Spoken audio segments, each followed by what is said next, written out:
Hello, I'm Archibald Chesterfield III, and welcome to the program Fuckers. Hello, fuckers, nasty, foul-mouthed fuckers.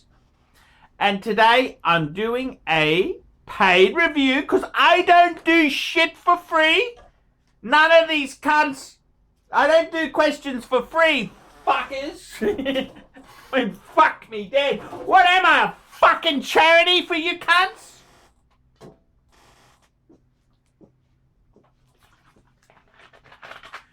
And this is an email in. Hi Archie, from Scott.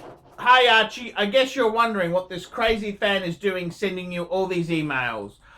Well, let me recap. First, I wanted you to help me sell my Breitling Colt GMT. Then I said, no, I'm going to trade. Anyway, I did trade my watch and some cash for a minty man on the fucking moon. Can you believe it? My first man on the fucking moon. Second hand. So here are a few questions I want to ask you in place of the for sale vid. Does the man on the fucking moon hold their value? From my research on eBay, it looks pretty good, but I wanted your opinion. Also, what about winding? I hear so many things. Wind it against. Don't wind it against. Wind it the same time every day. Wind it clockwise only, not both ways. My first manual wind, and I wanted your take on it. Last and final, do you still sell watch bands? I really like the faded grey NATO that you were going to put on your new man on the fucking moon. If you still do, send me an email and I'll buy it from you. Take care, brother. Thank you for putting up with all my emails. Your friend, Scott.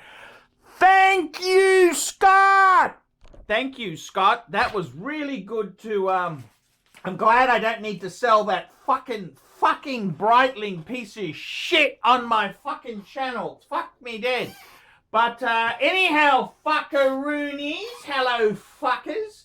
Anyhow, fuckers. Let's go through. Scott has raised some really good questions, and that's one of my all-time favorite fucking watches, the man on the fucking moon. The Omega Speedmaster, man on the fucking moon. Now, I gotta tell you, I'm a huge fan of the Omega Speedmaster. I absolutely love it. Now, you've got the 1861. That's actually like my newest Speedy. The other one I actually sold it to my friend Kinder. I sold my other one, which was an 861, and I've now got a 1861, which is basically a rhodium plated version of the 861. So, yeah, that's cool. It's all cool. They're both good fuckers. Now, I gotta tell you, do the man on the moon hold their value? I tell you what, Speedmasters used to be, you know, I can remember back in the day, we're going back, you know, late 90s. Speedmasters were a $500 to $1,000 second hand, okay? Then they became a $1,500 watch. Now, I tell you what, they're fucking dear. And many years ago on the ArchieLuxury channel, I had a crazy obsessed fan, Steve Allen, and he offered me 3.5 Aussie for my Speedmaster man on the moon with papers. And I kind of thought, shit, take it. Tell you what, I would have bought it back a few weeks ago if this one hadn't come back. I got about 3 and a bit off Steve Allen for it. I paid fucking $3.7 for this one. Yep, they are not I think they are fucking fantastic investments. They are very, they're just gorgeous. And my advice is, if you're buying an Omega Speedmaster man on the moon, forget all the special edition versions and get the classic one, which is the Halcyon glass, non-display back, manual wind movement. Now, Omega, the cunts, they've gone and introduced a coaxial version they call the Moonwatch, which is bullshit. You've got to get the manual wind. That is the whole Omega experience. It really is the whole experience to it. You've got to get the fucking manual wind one. That's what you fucking cunts have to get. That's what you cunts should be buying. The manual wind one. Now look, as far as it goes there, I reckon these are the sweet spot in luxury watches, because not only is it a fucking fantastic movement, that Lamania based movement is amazing. Not only is it iconic, and it's just so fucking sexy. It's just beautiful. I love it on rubber. I love it on a leather NATO. And I do have that aged NATO strap there.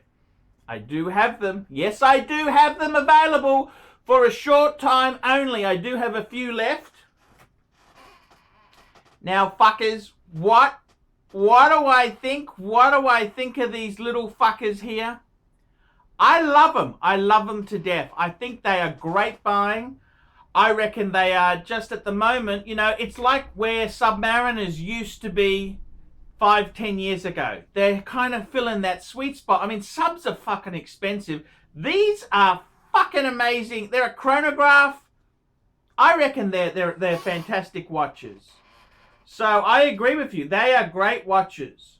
Now, as far as the winding goes, now let me tell you this. At nighttime when you take it off, you can put it like that. You can put it face down, face up. So many different ways. Sometimes if it's gaining or losing a little bit of time, you can compensate it at night by different rest positions.